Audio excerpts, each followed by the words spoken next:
Hey, grace and peace, grace and peace. Hey, I sit around and think sometimes. I say, I look at the state of the things that's going on in the world today, and I always wonder, like, what happened to the way things used to be. I'm not sitting here trying to tell you that I've been this righteous believer all my life, because I haven't. I have spent most of my life nowhere near God. I'm talking about no, not even close. My lifestyle was not prior to like 3 years ago. I was nowhere near God. I wasn't living a godly life. It wasn't until recently that I decided to give my life to Christ. And I would be thinking, I wish other people would understand what Christ is and who he really is, and not what they heard or not what they thought. Because so many people are being misled in the church. So many people are being led by people who don't know the scripture, who don't know the word in a proper way. They don't properly know how to interpret the word. And I'm not knocking them. It's no hit on them or nothing like that. It's just the truth of the matter. They just don't know. And so they get up there and then they mislead people. And then they do things that's not God like. And then they say, well, the people that's getting misled and getting done wrong, they develop church hurt. And then they no longer want to be a part of the church anymore. And then they start following God. They say it was God's fault. But see, the first problem is you don't supposed to follow man.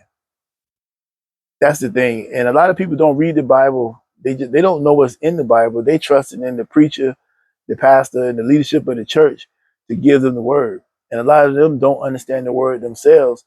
So they're giving you bad information. They're teaching bad doctrine. So then by you being a reader, you never read the Bible. You don't know what's in it. And so then when they say stuff, you just take their word for it. And then they be telling you wrong and doing wrong things and you don't know it. And then you get misled. And then you get church hurt. Now you're running away from the church and run away from God and all these type of things. But and it's nothing you can do about it, because people are going to continue to do it. Everybody want to be a pastor. Everybody want to be a get up there and do that. And it ain't so easy just to open that Bible up if you don't understand how you're supposed to interpret the Bible and how to read the Bible. Because the Bible was written, it wasn't written for us today. It wasn't written with us in mind. The people that's living today, the Bible was not written for us today. Yes, we use the Bible today, but it was not written for us.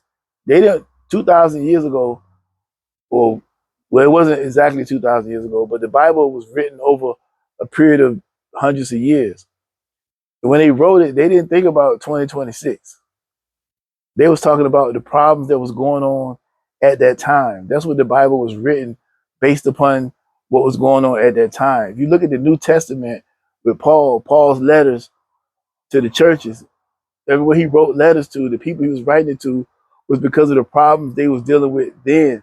So when you have to understand the audience that he was talking to, you have to understand Paul's writing style, or all of the authors of the Bible, their writing style, what they meant, how they using the words. And you can't just take everything in the Bible and apply it to yourself, because you can mislead people not understanding that. And that's how people get messed up. People ask all these questions that if people don't know the answers to, and then they try to give an answer that ain't right. If you don't know that, the best thing you do, if somebody asks you something about that Bible and you don't know for sure, just say you don't know. Don't try to give them some answer that you think it is, because there's a lot to that Bible that people don't understand. You can't apply everything in there to you. Everything ain't meant to apply to today. There are some things in there that is, but everything is not. And that's how things get out of order and all messed up. People does not. People say, well, they say, well, you don't have to be educated to preach the Bible. I disagree. You can read the Bible and get an understanding, yes, but when you start preaching the word, you got people's souls in your hands. And when people's souls are in your hands, you need to know what you're talking about. And it ain't just anybody, because your grandma said you could be a pastor. that you pick up that Bible and go up there and start pastoring without some type of training and coaching on what's in the Bible and what it means and how to um, tr- interpret it so you can give it to the people the right way. And then a lot of people, a lot of denominations, a lot of these people have different ways that they do things, and then they conflating what's in the Bible with their traditional things they do at the church. Two things that may not necessarily go together, but they do it. And the person that don't understand what's going on, they can be misled. You see what I'm saying? They can be misled by this kind of stuff because it ain't always as clear as it should be. And then everybody sitting behind the pulpit don't have good morals, don't have none of that. So you got to be careful of who you listening to and who you following, and don't say it's God's fault because we God's a sovereign God.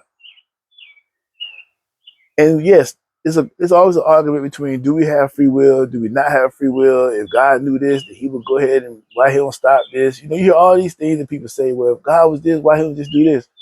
See, people don't know God's character.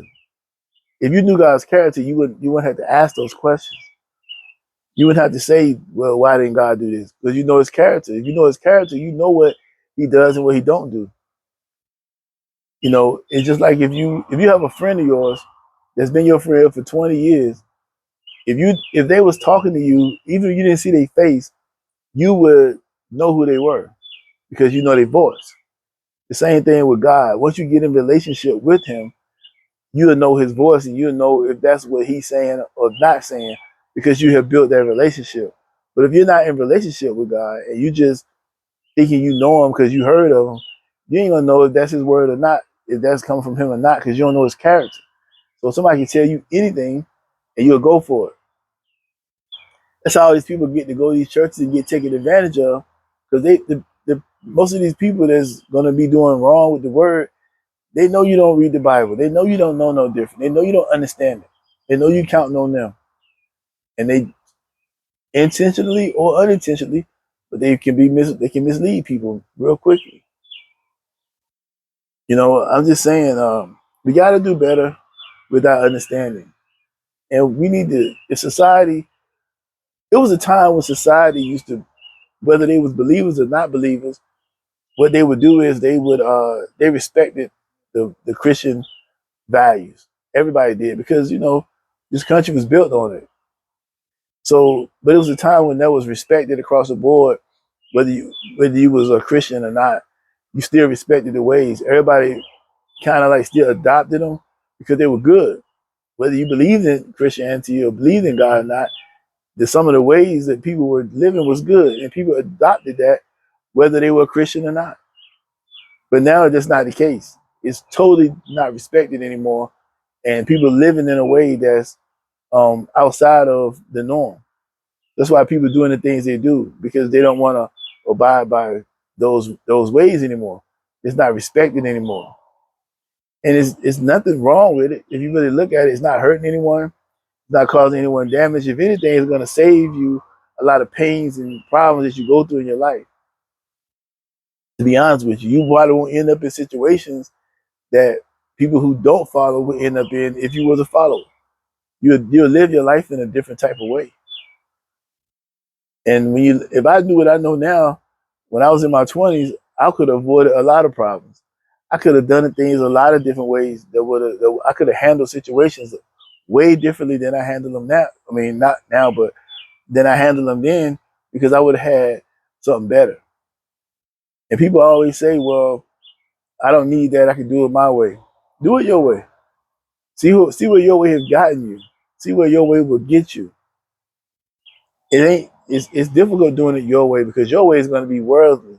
Anything you follow, if you follow anything out here in this world, man, it's rough because worldly ways is crazy, especially today. Everybody got a voice today. Everybody got something to say. Everybody got an opinion. Everybody got something, and it's usually never going to be anything good. Mental illness is out of control. You know what I'm saying? Mental illness is out of control. People are just undiagnosed everywhere. We just having a different world out here today, and it's a lot harder than it used to be in the past for those coming through today because of social media. Now, you don't necessarily see everything in the real world as you see on social media, but the mindset is still there. That's all I'm saying. So, hey, man, if you want to see things differently, I suggest you give it a try. Give God a try. Get the Bible and start reading it every day. Pick a book and just read it and do some research on it. I mean, you might not get exactly everything you need, but from research, but you can research a lot and understand a lot and get to know who God is for real. Because right now, we need people to get to know who God is because a lot of things going on out here is very detrimental and people don't get it. So, hey, pick up your Bible, get to know who God is, and try to live your life as best as you can. All right. I appreciate y'all for watching. Y'all take care.